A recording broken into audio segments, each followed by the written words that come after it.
Рахмат. Саламатсыздарбы, урматтуу депутаттар, урматтуу жыйындын катышуучулары. Орозбек Найманбаевич, өзүңүз билесиз, жогорку кеңеш тарабынан мурунку президенттен статус алынып салынган.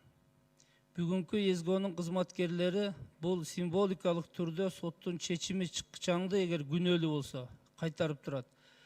Эмне үчүн азыр ЭСГОнун кызматчылары кайтарабы, жанында барбы, жокпу? Урматтуу Курманкулов Токторович, бүгүн эки кызматкер коргойтаны. Эки кызматкер кайтарууда болсо, сизге баш ээ алар? Алар формально бизге баш ийет, бирок өзү койгондо аларды. Кандай кылган, түшүнбөдүм сизди. Штатта бизде, бирок өзү аларды алган. Өзүнүн кишилеринде. Мен түшүнбөдүм. Штатта силерде болгондо силерге баш ийиш керек да. А эгерде мажбурлап алып келип болгондо аларга эмне билдирбедиңиздер? Мамлекеттин кызыкчылыгы, эмне алар содействие кылбады, кайра атты бункерге жашынтып? Бул боюнча тактадыңызбы? Тактадык. Бул боюнча аларга буйрук берилген. Алар боюнча бирөөнөн Глок деген пистолет алынган. Экинчиси Атамбаев экөө жашынып алган. Жанакы үчүнчү ташка, жанакы бункер деген эмеге. Ошон үчүн дагы анын Глок пистолетин ала алган жокпуз. Тергөөнүн аракети МВДны жөнөтпөй, Алифаны жөнөткөнү бул коркунуч бар экенин силердин сезгендигиңер. А эмне үчүн толук тыкыз иликтенип чыккан эмес? Ошол үйдүн проектиси бар беле сиздерде? Бункер жөнүндө маалымат бар беле буга чейин?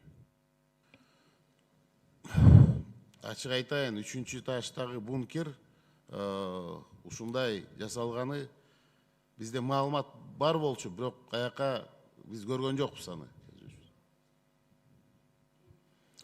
Бул боюнча жарык сөздү айтабыз ойдо. Дагы бир суроо. Мына бүгүн азыр билдирүү жасап атат. Мен 5-6 жолу өз куралым менен аттым дейт. Мүмкүн спецназга тийди деп кылмыш кылганын мойнуна алып атат. Курал менен азыр залог алып спец кызматкерлерди кармап отурат. Бул мамлекеттин коопсуна шек келтирүүбү, коркунуч жаратып атабы, жокпу? Кылмыштын кандай белгиси бар?